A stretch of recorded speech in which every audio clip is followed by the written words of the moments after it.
আগামী 7 দিন রেহাই নেই গরমের হাত থেকে। দক্ষিণবঙ্গেও তাপপ্রবাহর তীব্র সতর্কতা জারি করল আলিপুর আবহাওয়া দপ্তর।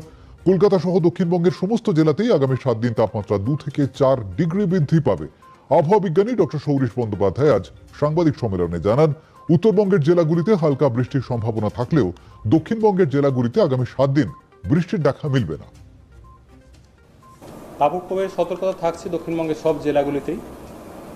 তীব্র তাপপ্রবাহের সতর্কতা থাকছে পূর্ব মেদিনীপুর, দক্ষিণ 24 পরগনা, সেই সাথে পশ্চিম মেদিনীপুর, পশ্চিম বর্ধমান, এই জেলাগুলো। অন্যান্য জেলাগুলোয় তাপপ্রবাহের সতর্কতা। তীব্র তাপপ্রবাহের স্প্রেডটা আগামী দিনগুলোয় ধীরে ধীরে একটু বাড়তে থাকবে। 25 তারিখে যদি বলা হয়, এই 24 তারিখের জেলাগুলো তার সাথে অ্যাড হবে মেনলি ঝাড়গ্রাম, উত্তর 24 পরগনা। 26 তারিখে গিয়ে স্প্রেডটা আর একটু বাড়বে। পূর্ব বর্ধমান, বীরভূম, বাঁকুড়া, এই জেলাগুলিতেও তীব্র তাপপ্রবাহের সতর্কতা থাকবে 26 তারিখ। তারপরেও 27-28-এ একই রকম পরিস্থিতি কন্টিনিউ হবে। কলকাতা পার্শ্ববর্তী অঞ্চলে আগামী 5 দিনই তাপপ্রবাহের সতর্কতা থাকছে।